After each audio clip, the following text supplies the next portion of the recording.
Yes, sir. For you. Up, back to profiles. Right, you wanted to take Rewind, yes. A couple things. I have come to find out there are some interesting attributes to ones that are widowed, because there are more of them out there. In which, excuse me? In widowed. Excuse me. Yeah, I know. Careful here. I know. Okay. Attractive, because if they have, especially if they have offspring, you're not dealing with an X or anything to do with an X, and that can be huge because more than a few women that are allegedly online are having to deal with the schedule of the X and Yes. the schedule of their kids and Yes. the schedule of the dog and God knows what else. Yep. And so, you know, your first date is like 2 months after you. Yes. So that's. Couple of things with that. Okay, I'm sorry. I'm not done, but go ahead with what you want to say. Okay, pause, because this is great. Okay. I'm going to there was a cartoon in San Francisco that was like a very local cartoon back in like the late 80s, and it was one of these, they're like these fake superhero characters, whatever it was, you know, they're just so funny. And one of them, she came up with the term slapthology. Kind of like, it's a new therapy. Slapthology. I am so ready to do slapthology with single women and single men over like being too high maintenance for scheduling the first date.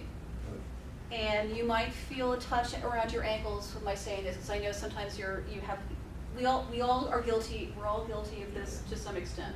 But it's like, if it's taking a month right. to schedule the first date, it's like, for goodness sake, you know, there's a book that you need to read that I recommend, and you need to go do the action steps, because you're resisting. Well, I don't mean it. Or they're not ready. Or they're not ready. I mean. But and that's what I mean, because typically they're ready. They're almost ready, and it's typically that there's just like, however we've all been hurt in some way. Part of a relationship, other family members, something. It's like by the time we're like dating, we've all had like at least a few wounds to the heart. So I'm using like the girlier, more emotional terms. So it's like, you know, a kick in the gut, you know, punch in the gut, or however the men want to put it. You know, it's like typically what we're doing, like we're a little bit wounded in some way. Most of us are a way of, if we haven't, not that we all need to go deep psychotherapy for the next 3 years, but really there's a book that I recommend from the Grief Recovery Institute that's about romantic relationships, and it's like, you can like do it in a week. And it's like, men, it's like sanding the wall before you paint. Ladies, it's like removing the nail polish before you put the new coat on. It's about exfoliating your face before we like do like a major makeup thing. It's just like, it's prepare the surface. This is not, you know, 5 years of therapy. It's just a little bit of preparation. If it is taking that long, on one hand,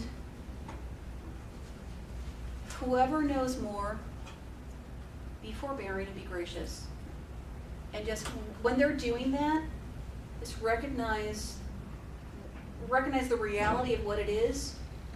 They're demonstrating in a little bit of a way that they've been hurt a little bit in the past. You're just demonstrating light resistance. If it's taking more, it's past 4 weeks, and I gotta tell you, and then I know you know this one. This was real. I had a date scheduled for a Thursday night, and the guy had not given me his phone number. My father died. And I found out about it like around 4 or 5 o'clock. I emailed him. It's all I had. I couldn't phone him. I emailed him and said, "I'm so sorry, my father died. I can't see you tonight." This is a phrase which will be useful to you in so many situations in dating. Write this down. I'm sure you understand. You'll be using this phrase at various times. Ladies, he's asking you to meet him somewhere that's a little bit further for you. You want him to meet him near you, not in your hometown. For safety and security reasons. I'm sure you understand. If he doesn't, he's a cad. What's a cad? That's a polite word for a jerk. A dingbat. I was like, a cad is someone who is thoughtless, like a thoughtless bore who has not just no manners, but is It's kind of like an slightly more old-fashioned term, but it's a guy who's just like, in many cases, kind of like immature, that he's not thinking in terms Would it be a of. woman as well? Hmm? Would it be a lady as well? Ladies we're shrews, typically. Cruise. I'm using the polite, every word I use, I Right. try to use words that you can say at church in front of your grandmother and wouldn't be embarrassed, because it's the college, and everything reflects on that. So it's like, I just don't think that I can't use those words, it's just I'm trying to use the polite words. Okay. So if she's being too incredibly high maintenance, there are words for that as well. It's typically, for women, we generally need a little more accommodation around safety, security, and protecting ourselves. Men, it's not that you guys don't need to protect yourselves too, but it's Oh, we just do. like, absolutely. Well, I'll tell you what, the one for you guys is it's typically against women who are either fake or who are trying to get money. Absolutely. Yes, so close your wallet. The first date is, yes, you're paying, but it is, it's a glass of wine and an appetizer. If she's I have heard stories of where she was expecting you to cover her valet parking and other items. Yes. What are other items? I'm being very tactful here, just imagine. Oh, okay. Just other items. Just rewind back to what is appropriate to be covered is the 2 glasses of wine and the shared appetizer. That's, we'll cover the first day stuff more later, but that's appropriate. Covering my parking, are you kidding me? I was like, that's where we have the other words for what she is. So that's where she's inappropriate. So, okay. I'm sorry. Okay. Well, the thing with the ex is, chances are she hasn't really left that previous relationship if the ex is still controlling her schedule, and that might Both be a of them. flag. Okay. Yeah. I have heard, I know Yeah. it's something where I know both men and women where this has been an issue. I even know where they've married and there's still baggage from the spouse. Well, it's the other way around. This is just like realities of modern life with divorce, remarriage, and things like that. It's like, it would be lovely if all divorces were very amicable and everyone had like done a lot of fun, but it's just like, and then there's reality. It's like not everyone has. The spouse may really have moved on, and yet the ex may be like doing everything they can to still matter or to manipulate through the children or things like that. Mhm. It's up to you, which is exactly it. It's like, I have no major opinion on this one because it's none of my business. Because this is where it's like, it's really up to you. In general, until you've hit that kind of 10-date mark, be forbearing, be gracious.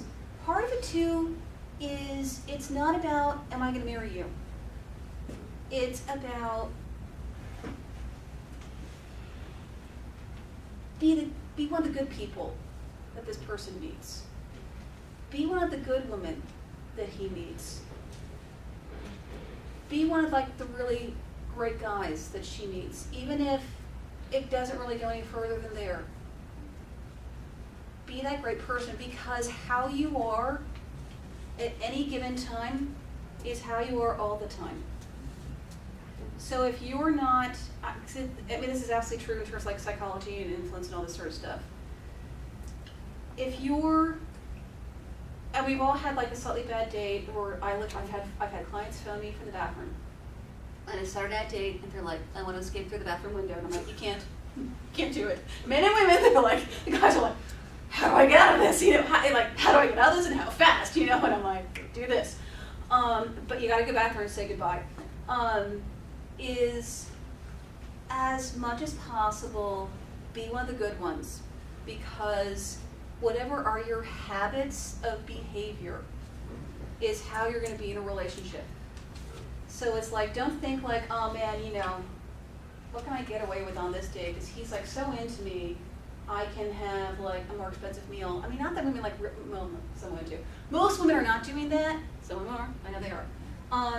Guys, it's not like every guy out there is like, how much can I get away with tonight? How much of a jerk can I be tonight because like she's so desperate, whatever, or whatever.